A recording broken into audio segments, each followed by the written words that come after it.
አሰላሙ አለይኩም ወራህመቱላሂ ወበረካቱሁ ውድና የተከበራችሁ የቻናሌ ተከታታዮች እንዴት ናችሁ? ከኔ ጋር አልሐምዱሊላህ ረቢል ዓለሚን።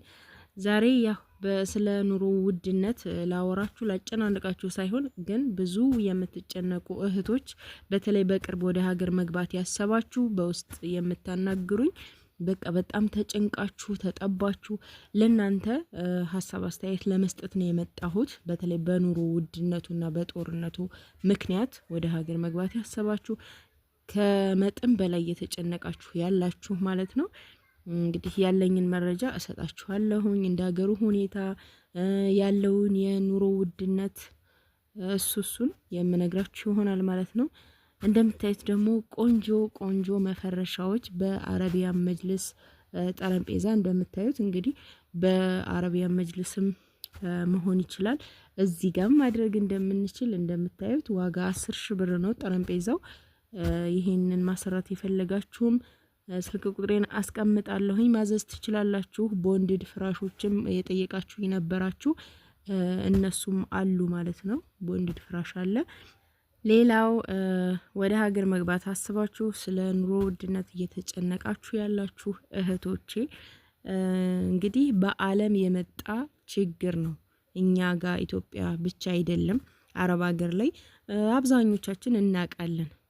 ስራ ፈተው የተቀመጡ እህቶች ምን ያክል እቃዎች እየተወደዱባቸው አረቦቹም እየተማረሩ እንዳለ ሁላችሁም ውጭ ያላችሁ ታውቃላችሁ። እንግዲህ እኛ እንኳን በወሬ ነው የምንሰማው እና ሁሉም ቦታ ኑሮ ውድነት አለ። ኢትዮጵያ ብቻ አይደለም። በነዳጅ ምክንያት የተወደደው ሁሉም ቦታ ነው። እኛ ጋር ትራንስፖርትም ተወደዋል። በቃ ሁሉ ነገር ተወደዋል። የሱቅ እቃዎች በሙሉ ተወደዋል። እንግዲህ ጨው ከጨው ያነሰ ረጅም ጊዜ ቤታችሁ ውስጥ እንግዲህ ጨው ገዝታችሁ ረጅም ጊዜ ነው የሚቆየው። እንደ ጨው ሌላውም እቃ በበረከተ ላለው አንዳንድ ጊዜና 40 ብር ነበረ ጨው 30 ብር ነበር እንጂ እንደውም ከዛ 40 ብር ገባ። አሁን ባንዴ 70 ብር ገባ እና እንደዚህ አይነት ነገሮች ለውጦች አሉ በነዳጅ ምክንያት በነዳጅ መወደድ ምክንያት ማለት ነው። ሁላችሁም ታውቃላችሁ። በየሀገሩ አጃክስ 20 ብር የምንገዛው አጃክስ 50 ብር ነው እና ይሄ ነገር ግን ይሄን ስታዩት ገበያ ላይ ሁሉ ነገር ጭማሪ ነው። አልሐምዱሊላህ ቤት ውስጥ ግን ትርፍርፍ ያለ ነው ሁሉ ነገር። አላህ በረካው ቤት ውስጥ ጨምሮበታል እና ለሁሉም ነገር አልሐምዱሊላህ ማለት ነው። ዋናው የሚያሳስበው ሰላምና ጤና ብቻ ነው። ከዚህ በፊት ብዙ ጊዜ እንደምላችሁ ማለት ነው። እና ያን ያክል አትጨነቁ። ለሁሉም ነገር የሚያስብበት ርዚቃችን ሲሳያችን የሚያስብበት አላህ Subhanahu Wa Ta'ala ነው። እኛ ደግሞ ሰበብ ማድረስ ነው ያለብን። የተወሰነ መስሪያ ብር ካለን ይዘን እንገባለን። በቃ ሰው እንደሚሰራው ዛሬ ላይ የምትሸጡት ነገርም በጣም ውድ ነው። የምትገዙት ነገር ውድ እንደሆነ ሁሉ ማለት ነው። እና ውድ በውድ ነው ኑሮ። ስለዚህ የኢትዮጵያ ሰው ያው ቤተሰብ እንደዚህ በዛብኝ ብሩ አልጠቅመኛለ ምናምን እንደዚህ ስለሚሉ ራሳችሁን እያጨናነቃችሁ ልጅ አልወለዳችሁ ከ30 አመት በላይ ሆኗችሁ ወላይ 40 አመት ምናምን ሆኗችሁ እዛ ገና አልወለድንም ምናምን እየምትሉ አላችሁና እኔ የምላችሁ በቃ ሀገራችሁ ግቡ። ሲሳያችሁን የሚሰጣችሁ አላህ ነው። ሰበቡን አድርሱ። ከዛ በኋላ በቃ ሁሉንም ነገር ለአላህ ተውት። በአለም ላይ ነው ጦርነቱም ያለው ረብሻውም ያለው ሁሉንም አላህ ያረጋጋው። በቃ ዱዓ ማድረግ ብቻ ነው። ከዛ በአላህ ላይ ተወክል አድርጋችሁ ሀገራችሁ መግባት ልጆቻችሁን ጥላችሁ ትምህርት ሳይማሩ ገጠር ተቀምጠው እና ያው ለዱንያ እንግዲህ ሞላች አልሞላች እያልን እኛ ጊዜያችን እዛ መፍጀት የለብንም። ለመምጣት ተዘጋጅታችሁ ነገሮችን ሁሉ ጨራርሳችሁ ስታበቁ እንደገና አሁን ኑሮ ተወዷልና በጦርነቱ ምክንያት እንዴት ብዬ ልግባ እያላችሁ ራሳችሁን አታጨናንቁ። መምጣት ካለባችሁ በቃ ወስናችሁ መምጣት ነው። አይቀራለሁኝ እሰራለሁኝ የምትሉ ከሆነ ደግሞ ወስናችሁ መቅረት ነው እንጂ ያን ያክል ራሳችሁን ስታጨናንቁ ወደ ሌላ ነገር ውስጥ ትገባላችሁ። ዛሬ ጤነኛ ሰው እየታጣ ነው ወላይ ነው የምላችሁ። በተለይ አረብ ሀገር ኑረን የመጣ ነው ጣሽ ያደረግን ነው ቶሎ። ይሄ ሁሉ ለምንድነው? ለዱንያ አብዝተን ስለምንጨነቅ ነው። ወላሂ ለአኺራችን ብንጨነቅ የዱንያውን ያክል በጣም የት በደረስን ነበር። እና አላህ ኑሯችንን ባስተካከለልን ነበር። ይሄ ሁሉ መከራ ባልመጣብን ነበር። እና አላህ ይድረስልን። ያሰባችሁትንም አላህ ያሳካላችሁ። መግባት ካሰባችሁም አትጨናነቁ፣ ማንንም አትስሙ።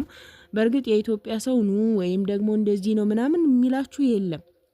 አሁን ላይ ጦርነት ነው እንደዚህ ነው ኑሮ ተወዷል አጃክስ 50 ብር ገብቶ ምናምን ነው የሚላችሁ እና ገበያ ሂደን በቃ የያዝነውን ብር በትነን ነው የምንመጣው ምናምን ነው ሁሉም የሚላችሁ። ብቻ ገበያ ላይ ሁሉ ነገር ውድ ነው የታወቀ ነው፣ ግን በየሀገሩ ነው በዓለም የመጣ ችግር ነው እና ራሳችሁን ያን ያክል አታጨናንቁ። መግባት ካለባችሁ መግባት አለባችሁ። እንደዛ ነው የምላችሁ። ያልወለዳችሁም በተለይ ፕሊስ ወላሂ ለራሳችሁ አስቡ። በቃ እኔ እዚህ አሁን ኢትዮጵያ እያለሁኝ የታዘብኩት ነገር ማለት ነው ኢትዮጵያ የኖሩ ሰዎች እድሜያቸው ከ40 ዓመት በላይ ሆነው እየወለዱ ማለት ነው። እኔ በቅርብ የተከታተልኩትን ነው የምነግራችሁ። እየወለዱ በቃ ለምን አረብ ሀገር አልሄዱም? የትም አልሄዱም። በቃ እዚህ ሀገራቸው ነው የኖሩት። በቃ እስከ ትልቅ ሰው እስከሚሆኑ ድረስ ልጆቻቸውን እየወለዱ ግን ከአረብ ሀገር መጥተው 30 ዓመት 35 ዓመት ሆኗቸው መውለድ እምቢ ብሏቸው ሐኪም ቤት የሚመላለሱ ሞልተዋል። እናንተ ስትመጡ እንግዲህ ስታዩት ቦታው ላይ ስትሆኑ ትፈርዳላችሁ። አሁን ላይ መስላችሁ ይችላል እና በአሁን ሰዓት ላይ ጤነኛ ልጅ ማግኘት በጣም ትልቅ ነገር ነው። እድሜያችሁ ከገፋ ደግሞ የምትወልዱት ልጅ ወይ ጤነኛ ላይሆን ይችላል ምናምን ዙሮ ለእናንተም ትጎዱ ይሆናል። ለምንድነው ይሄ የሚሆነው? እኛ የአረብ ሀገር ስራ ስለሚጎዳን ነው። አያችሁ እንጂ ኢትዮጵያ ያለ ሰው ምንም አልሆነም፣ እየወለዱ ነው ትላልቅ ሆነው። ግን ማየት ያለባችሁ እነሱን አይደለም፣ እኛ ተጎድተናል። በቃ በአርቲፊሻል ምግቦች ነው፣ ምግብ ሳንበላ ነው ስራ ስንለፋ የኖር ነው። ወገባችን አይችልም፣ ውስጣችን ተጎድቷል።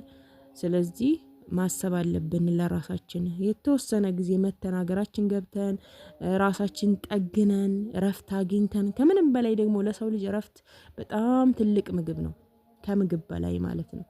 እና እንደኔ ብታስቡበት ይሻላል። ያልወለዳችሁ አገራችሁ ገብታችሁ ውለዱ። እኔ ዱንያ ነው ወላሂ አትጨናነቁ፣ ምንም አታስቡም። ኑሩ እስካላችሁ ድረስ ሁሉም አንድ እንጀራ እኮ ራሱ አሁን የሚጨርስ የለም። ይገርመኛል። ግን በጣም እንስገበገባል። ሁሉንም እንሰብስበው እንላለን።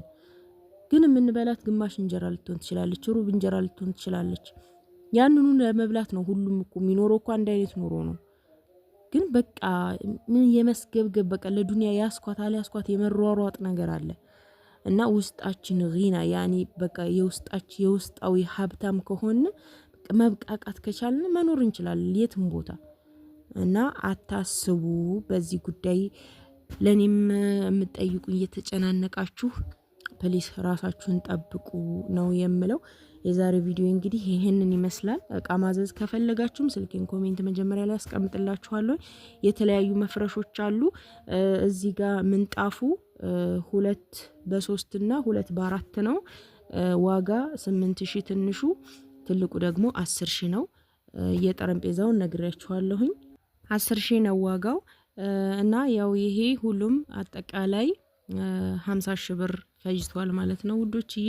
ረከቦት 5000 ዋጋው እስከ ምንጣፉ ይሄንን ይመስላል ያለው ነገር ማለት ነው። ኢንሻአላህ በቀጣይ ቪዲዮ ተመልሼ እስከምመጣ አላህ ሰላማችሁን ብዝት ያድርገው፣ አገራችንን ሰላም ያድርግልን። ወሰላሙ አለይኩም ወራህመቱላሂ ወበረካቱ።